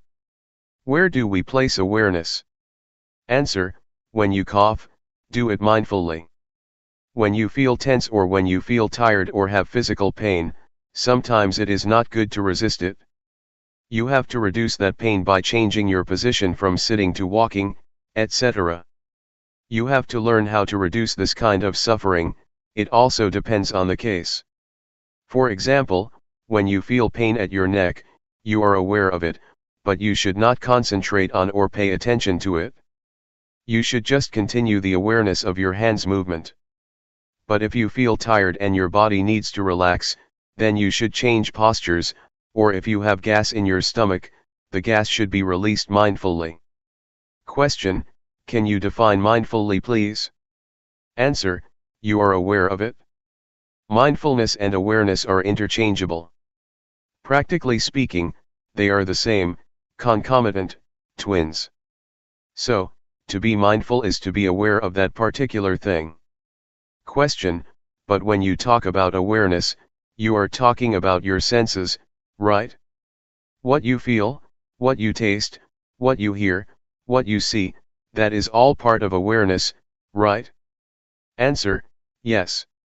Knowing what you see and what you hear is awareness. But for the practice, you just pay attention to the object of meditation, like the body's movement. Once, while I was practicing sitting meditation, a big snake moved towards me and it seemed to me that it did not realize that I was in front of it. So, I tried to stop it and make it aware that there was a person in front of it. I threw a matchbox in front of it, and it raised its head once it realized that there was something in front of it. Once I knew it was a cobra, I tried to protect myself without fear, without nervousness or anxiety. Since at that moment, I knew I should not move hastily, I did it mindfully, grasping my robe to protect myself. I prevented the cobra from biting me. June 9, 1997. The Threefold Training. We have to study ourselves to gain a better understanding of ourselves, otherwise, we will become the victim of suffering. Suffering will become our master, and control our minds. If we know ourselves, we become our own masters and can live our lives accordingly. Within ourselves, there is both heaven and hell, merit and evil. Our mind can be the source of happiness or the source of suffering. Pleasure and pain are inside ourselves, as are all states of mind. If we know ourselves better, we will learn how to make our lives happy and free from suffering. There is no better way to understand ourselves, to work and see ourselves internally, than practicing meditation. But normally people are not much interested in meditation. Buddhadasa, a great monk in Thailand who passed away recently, once said that people tend to respect monks, but they never listen to them or put their teachings into practice. Mindfulness meditation is the shortcut to the heart of the nature of our minds and bodies. It will lead us straight to the core of reality, that is the body and mind. There is no way for us to gain a better understanding about mind than mindfulness meditation. Mindfulness helps us attain wisdom or insight into body and mind. It helps us to be clear and remove any doubts we may have about ourselves. During the practice, you may ask yourself, what am I doing? Why did I come here? What is the purpose of meditation? Will it work for me? Or you may ask yourself, is there heaven or hell? These are all questions that I asked myself 30 years ago when I was still a layman. When I met Luangpor Teean, my master, he persuaded me to practice with him. He said that, all of these questions will be answered if you practice with me. What we are doing here is trying to follow the path of the Buddha. The Buddha once said that all of us are subject to suffering. We have suffering in front of us. It has penetrated into the deepest core of our existence. Suffering dominates our lives, so we should be aware of it and try to find the way out of it. We come here to practice meditation in order to get rid of suffering. This method of practice enables us to see the reality of body and mind, to see how suffering is created. It is created from our attachments to body and mind. We are attached to anger or the many kinds of emotions, despite the fact that there is no real self in those emotions. That state of mind has no substantial reality. But we still cling to it, which leads to suffering. Mindfulness enables us to see clearly that our attachments create suffering and misery. It helps us see the body as it is, a combination of various factors. The fundamental elements that comprise the body are earth, fire, water, and wind. We can see clearly how these four fundamental elements make up the body. We can see clearly that the body is not self. There is no self in the body. It is just the combination of these four fundamental elements. Meditation will also enable us to see the nature and conditions of the body. All questions about the body will be solved and we will not have any questions anymore about it. The same goes for the mind. We will understand the mind with mindfulness. There are thousands of different mental activities of the mind mentioned in the Tripitaka, or the Buddhist canon. These can be understood by us, if our mindfulness is developed enough. During your practice, a lot of thoughts arise in your mind and you may often be disturbed by them. Once you know yourself clearly, you will see that suffering is caused by your attachment to thoughts and emotions. When we hear a noise, we react to it, we are attached to it, and we make judgments about it. The noise is good, the noise is bad. Whatever we see, whatever we have contact with, we always react to it and make judgments, good or bad, pleasure or displeasure, satisfactory or dissatisfactory. We are not aware that we should not be attached to these objects because they have no self, it is just a thought, not the self, and we should not make it personal. There is no person in that thought, but because of our ignorance, we grasp it and take it to be a person or make it personal by attaching ourselves to it. Mindfulness meditation helps us to see, to go beyond convention. Conventions are not the ultimate reality. They are what we assume them to be. You assume that this is good, that this is bad, I am the monk, you are the layperson, this is Guanyin Bodhisattva, etc. We are attached to convention and this makes us suffer. If we see the ultimate reality, we will see and understand that convention is just what we agree upon together. With this insight, with this understanding of conventional reality, suffering has no basis of existence. Suffering exists because we are attached to conventional reality. Once we have insight into conventional reality, and understand that it is not the ultimate reality, suffering cannot be sustained. This is the ultimate insight that we can attain if we develop enough mindfulness. The practice covers the whole aspects of the training according to Buddhism. According to Buddhism, there are three aspects of the training we call the threefold training: training in higher morality, training in higher concentration, and training in higher wisdom. When you practice and develop awareness, the awareness will keep you moral, because if you have awareness, you will not be inclined or tempted to conduct evil. Awareness will enable you to be calm and have a peaceful mind. And, obviously, awareness will bring you to wisdom, to have insight into the nature of reality. You can see that whatever object we have contact with, there is no real self, no independent or substantial self that we can attach to. This will enable us to see reality as it is, to see how impermanent it is, to see how suffering it is, to see that there is not a self that we can attach ourselves to. Everything will be seen under this framework as being impermanent, suffering, and no self. We see what is subject to impermanence, what is subject to suffering, what is subject to no self. We let it be as it is. We are not attached to it. These are the insights that we can gain from the practice. With the insights I mentioned to you, our lives will not be harmful to either other people or to ourselves, because there will be no base for hatred, greed, or delusion to exist. We know that there is no permanent self for us to attach to, so we will feel free, we will feel independent because we have nothing to be worried about. I can assure you that this practice is the way to the noble path, to a noble being, to a noble life. It will lead to the truth that can be shared by everybody, realized by everybody. It cannot be deceived or distorted because it is already inherent in all of us. There is a saying in Thailand that morality will bring us happiness, a peaceful life, and enlightenment. The morality that I mentioned can be achieved by being mindful, by cultivating mindfulness, and it can be assured by the practice that I suggest and instruct you in. Anyway, what I teach is from experience. What I say now may repeat what I said before. It may not flow vertically or continuously, but it is the experience that comes from my heart and can be shared by anybody who practices. Enlightenment means there is no self to suffer, the self vanishes, so there is no base for suffering to exist.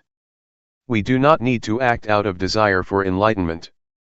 We just practice, simply practice, and realization will come to us naturally because we carry out our actions. We make the cause and the outcome will take place independent of our desire. Enlightenment has to take place because we have created its cause. According to the law of causality, once we do this, that will happen whether you like it or not. So, you just practice. Action is called karma.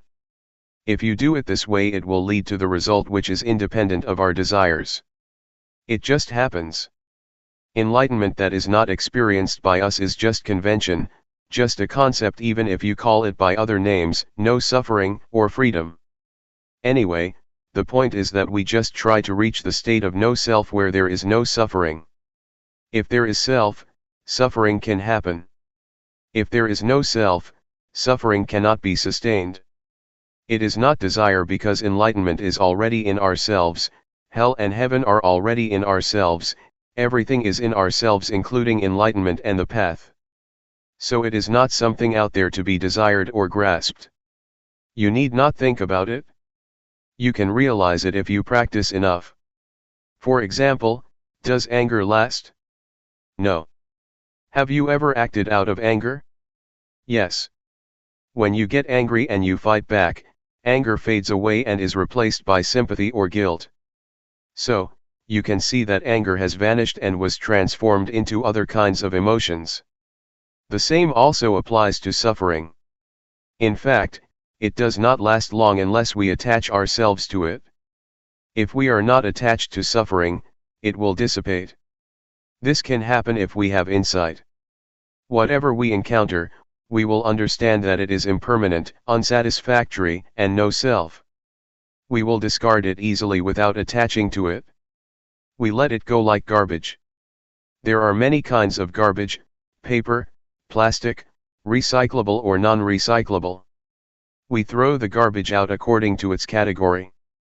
The same applies to whatever experiences we have. Once we make contact with any kind of object, we let it go. We discard it according to its nature: this is impermanent, this is suffering, or this is no self. All experiences can be perceived into three characteristics, and we just let them go according to their nature. If we live our lives this way, our lives become holy, pure, clean, and free from defilement. It is as if nothing can make us impure. This holy life will make everyone a monk. Everybody here can be a monk. It is a state of mind, a state of pure holy life. In the Buddha's time, there were many established lay people that could be called monks or a noble one, because they were free from suffering. All teachings of the Buddha are centered on these three: impermanent, unsatisfactory, and no self. In the first sermon of the Buddha, he asked the 5 ascetics who would become the first group of noble beings, "Is there anything permanent?" They replied, "No, everything is impermanent." Buddha asked, "What is impermanent is suffering, isn't it?" They replied, "Yes, what is impermanent is suffering, or the causes of suffering." So, whatever is subject to suffering is without self, isn't it? He asked. "Yes," they replied. So, once the 5 ascetics understood that everything is no self, they were enlightened. So, this is the key teaching of the Buddha, the 3 common characteristics. Very few people teach this doctrine. It was fortunate for me that Luangpor Teean taught me about this reality. Cyclic existence is in the present moment, it happens in this life, it is not the bardo or the next life. Our present life is governed by the cyclic existence. Take the smoker for instance. The cyclic existence is composed of 3 factors: defilement, action or conduct, and consequence or result. The smoker has a desire to smoke, and once they smoke there is addiction, and addiction leads to desire to smoke more, and it becomes a cycle: desire, smoke, addiction, desire, smoke, addiction. This is the cyclic existence. This cycle can be broken if the smoker rejects or abandons this habit. No smoke, no addiction, no desire. This finally leads to enlightenment. Once the cycle is broken, nibbana can be realized. Because there is no desire, no action arises. Once there is no action, no desire, and no addiction take place, everything becomes normal, becomes cool. Nibbana is the state of coolness. June 10, 1997. Seeing the mind. We are now following in the footsteps of the Buddha. What we are doing now is practicing what the Buddha instructed us in, that is training ourselves to be aware of body, feeling, thoughts, and mind objects. But we should learn how to do it properly, otherwise we may suffer because of the feelings, thoughts, or mind objects that arise. Our practice may be delayed or obstructed by a lot of things, such as thoughts. In fact, what we should do is just be aware of them, but sometimes we act upon them, and thus another kind of thoughts arises. It is a kind of dual or two layers of thoughts, we act upon creating more thoughts. It is not the primary thoughts that create suffering for us, but the secondary thoughts. This reaction or response to thoughts makes us unhappy and will delay our practice. So, please avoid reacting to thoughts, just be aware of them, and then let them go. In Thai, meditation practice is called Hapathibat. Hapatha means to return. What we are doing now is returning, bringing our minds back home.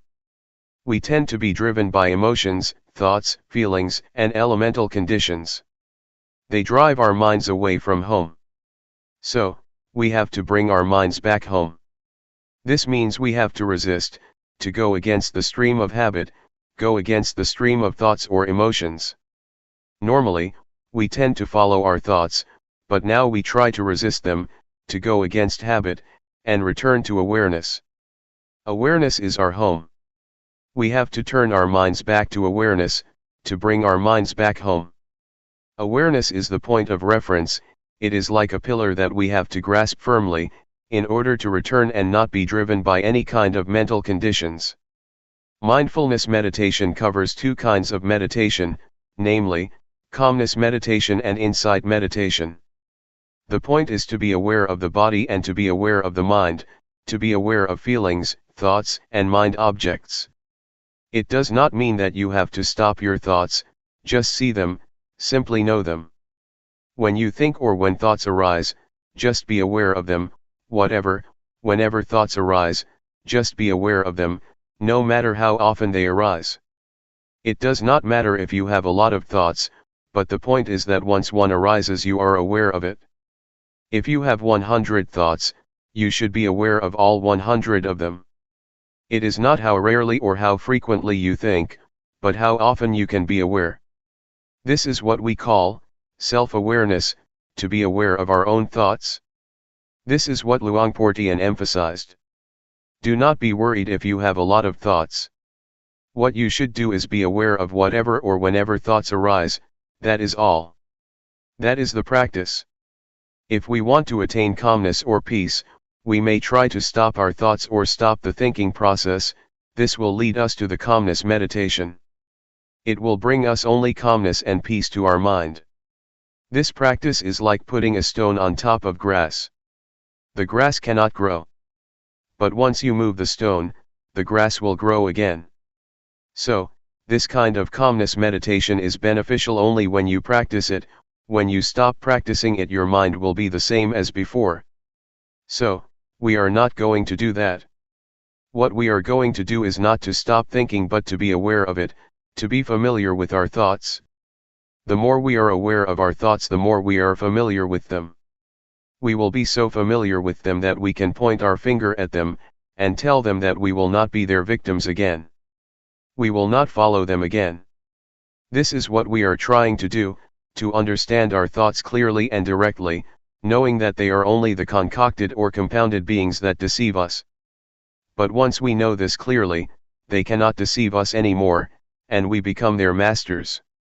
We will understand that thoughts are not self, they are just the result of the concocting mind. Many practitioners or meditators may at one point be overwhelmed by various kinds of thoughts. It is like an army of thoughts is bombarding your mind. You may encounter this experience. You may feel bad, but if you keep being aware of whatever thoughts that arise, at a certain point you will suddenly become face to face with the thought. You will see clearly that it is not self, that it is not yours. The thought is there, but we do not make it personal anymore. It is not me and mine, it is not my thought, the thought is not me, it is out there, and we are not going to identify with it anymore. At that point, the thought will have no foundation to stand on to exist. It will vanish, it will dissolve. All thoughts will be dissolved instantly. This is what I call victory of the practitioner. I experienced this kind of victory, and there is nothing else except this kind of victory. I cannot explain more than this, but to ask you not to be discouraged by being bombarded by a lot of thoughts. Keep firm, stay with the awareness, with the knowingness, and then you may be able to overcome it.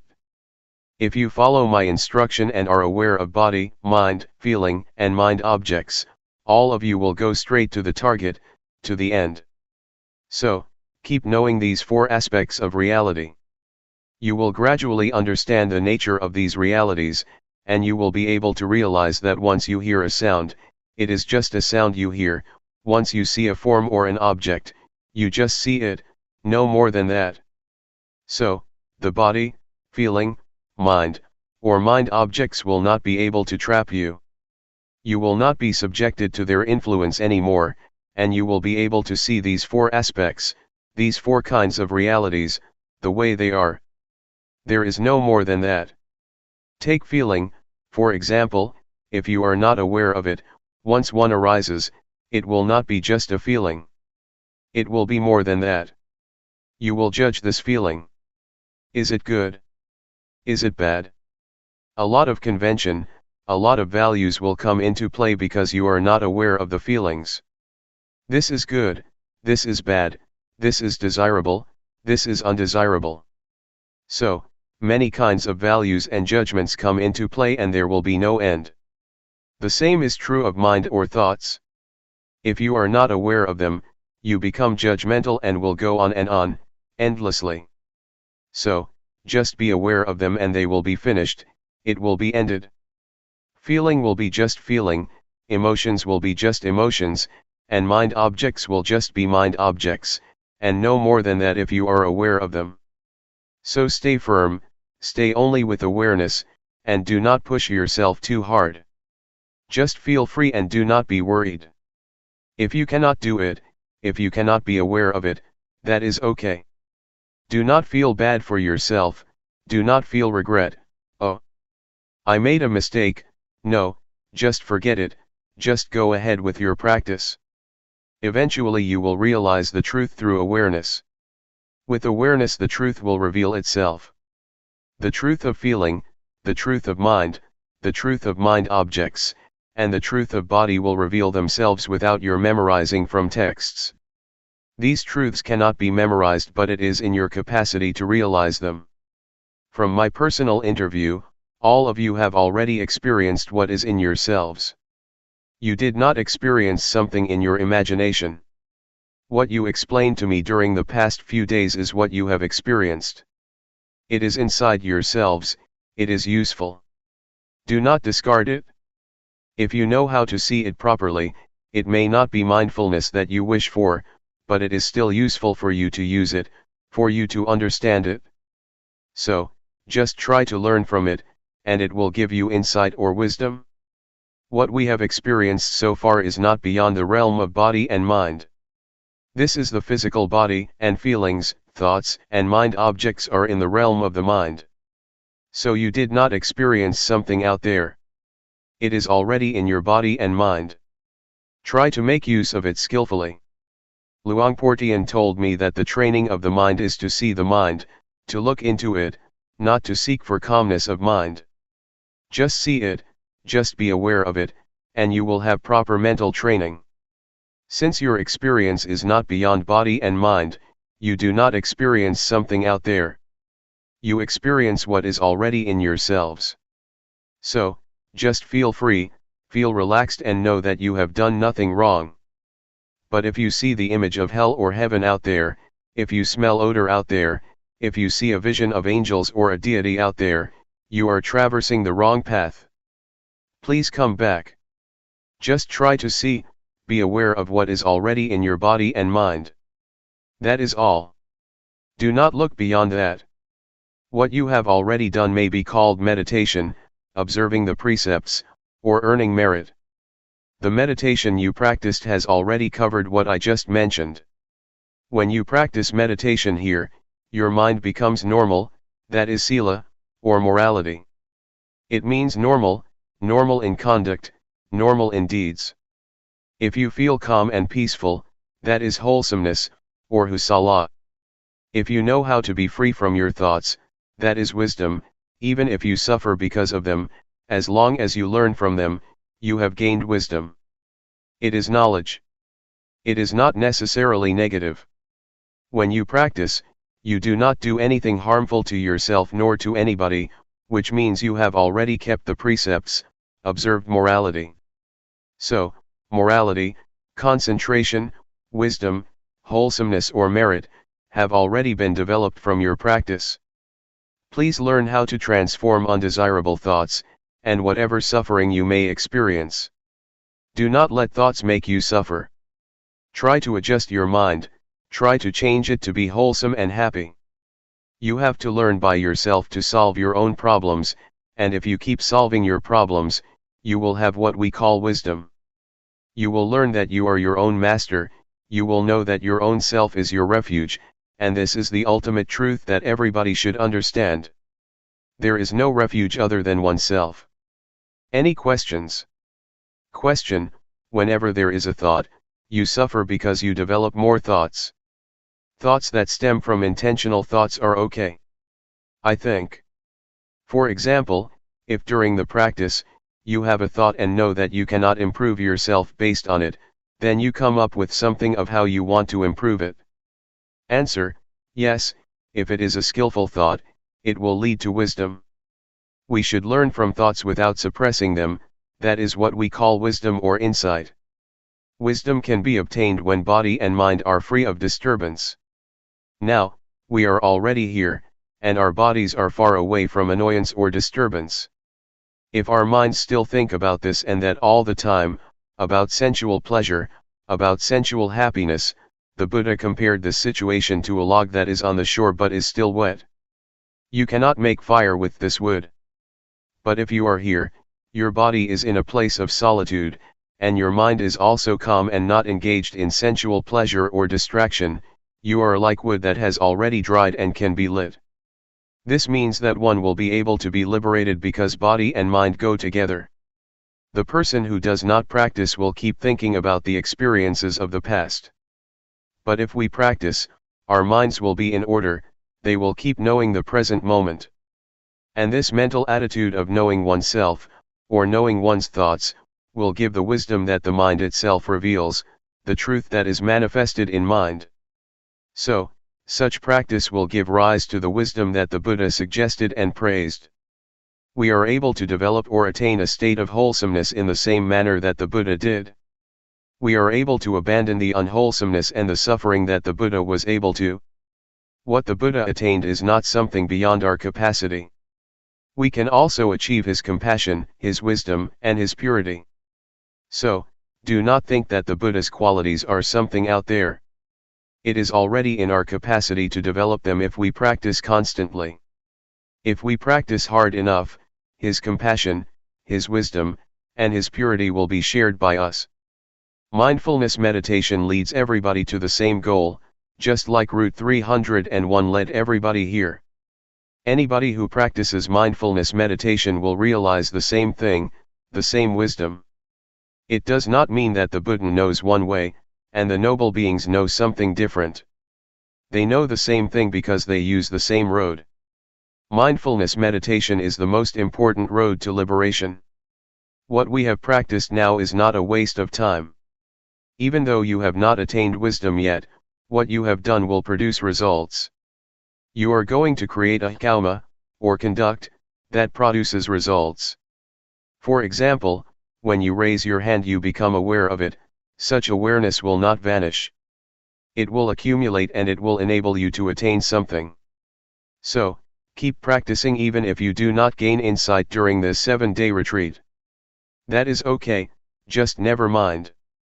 Please continue your practice after the retreat, and it will certainly produce results.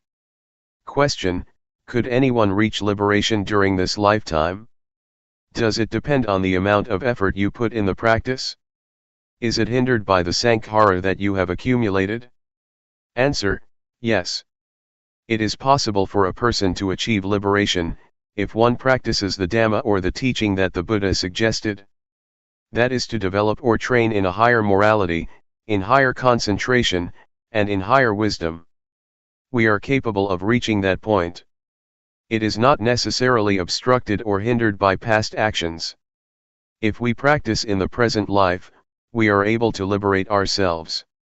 I would like to ask you, is there tomorrow? The teaching of the Buddha is full of marvelous characteristics. It is what the Buddha practiced by himself, and it is beyond time. It can produce results beyond the limitations of time.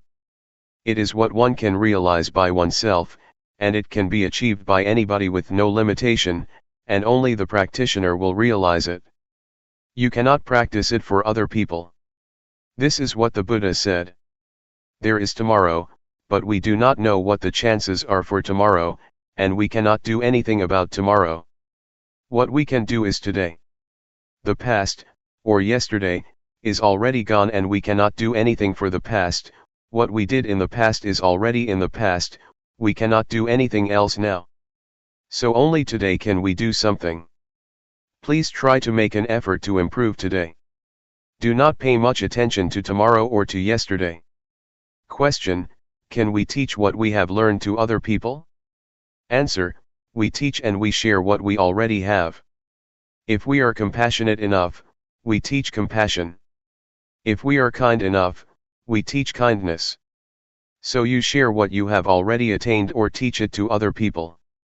There are many things that we may not have achieved yet, but we are able to do that. For example, we may not have read a book but we can still give it to other people. It is like food that we do not eat but share with other people. We do not benefit from it, but we can give the benefit to other people. We just try to help as much as we can. If we find children in trouble, we should try to help them as much as we can. There are many levels of Dhamma. If you live your life according to the moral precepts, you do not harm anybody, you do not kill, you observe the 5 precepts, you have already attained some level of Dhamma. So you can teach if you behave properly.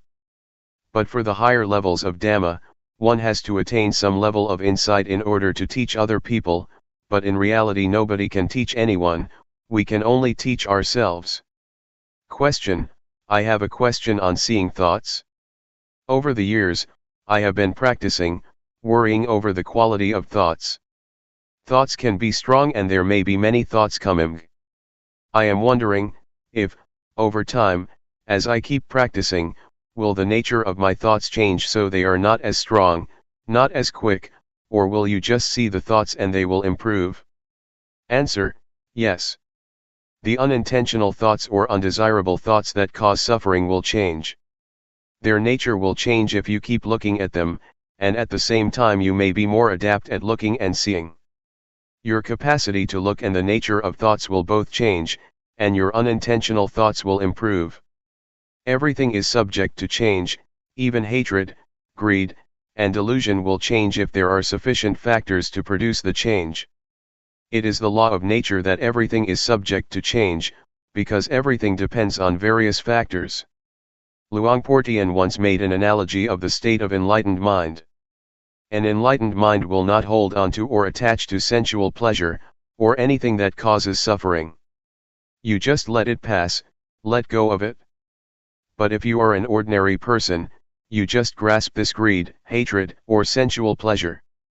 Even if this is the anger which causes suffering, we still grasp it, and we enjoy it, enjoy getting angry. So, this is the mind of general people who never practice, they cling to happiness and suffering.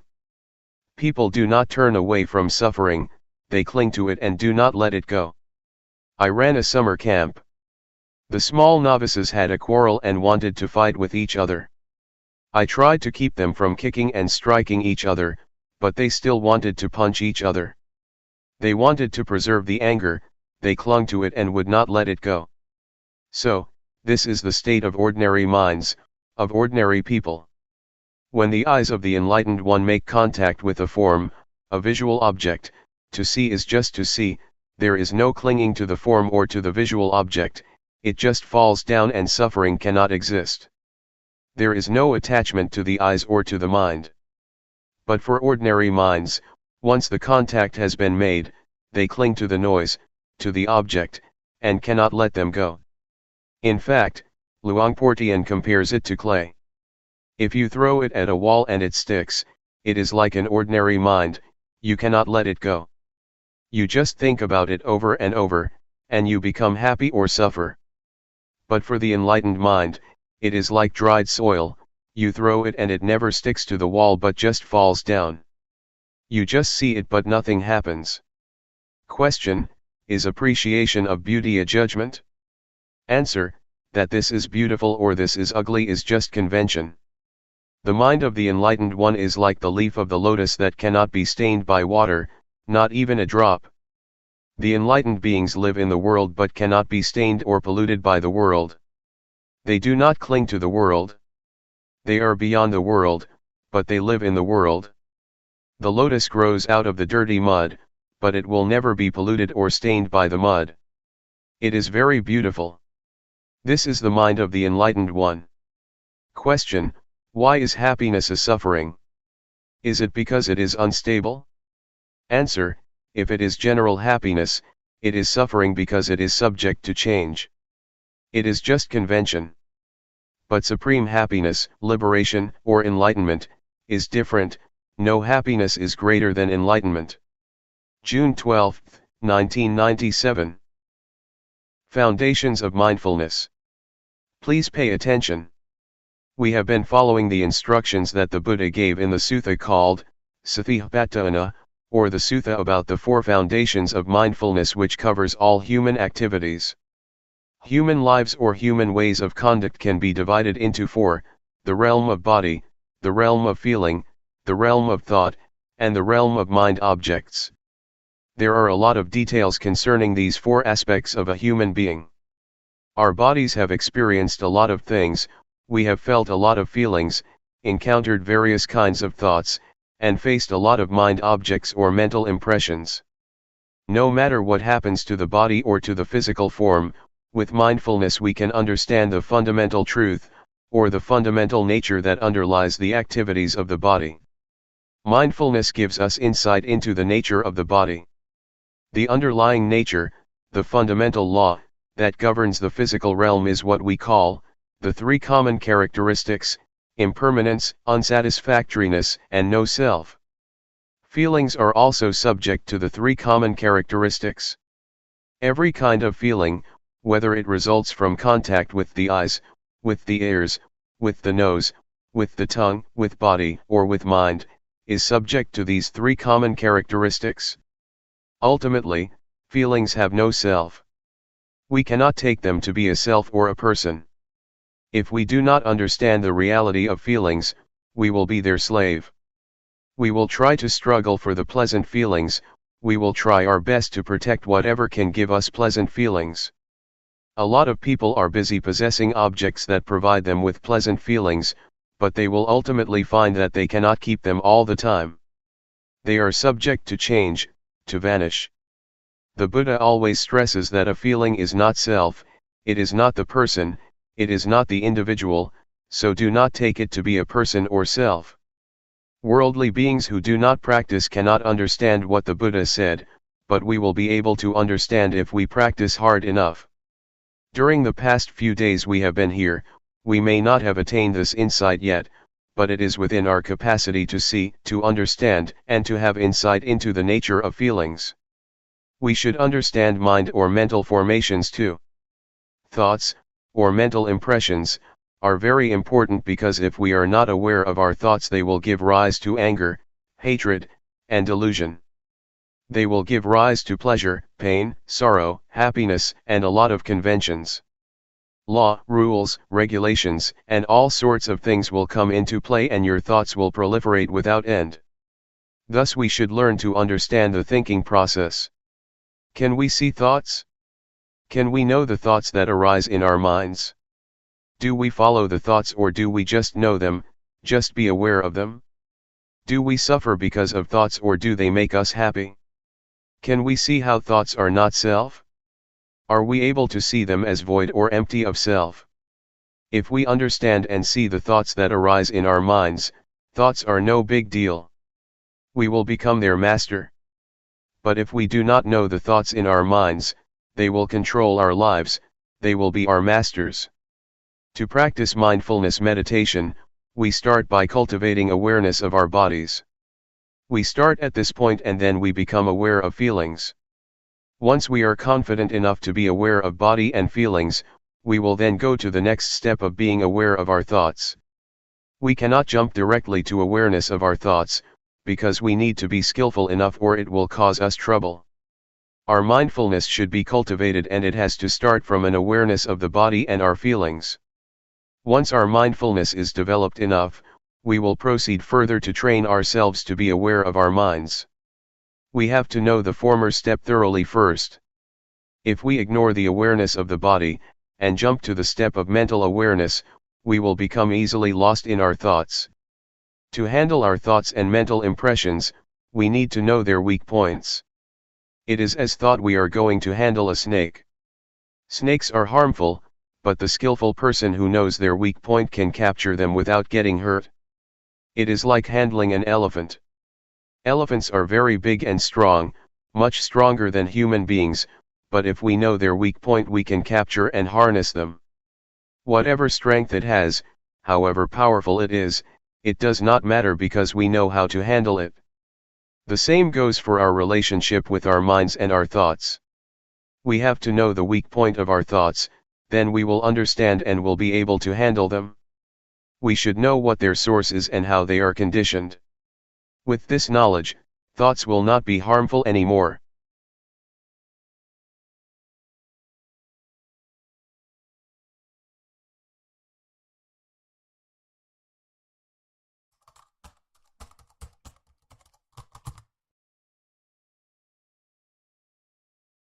May all beings be at ease. Whatever living beings there may be,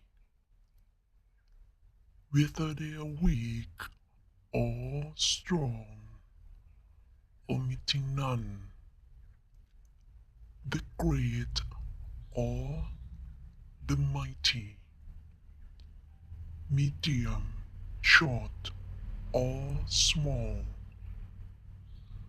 the seen and the unseen, those living near and far away, those born and to be born. May all beings be at ease.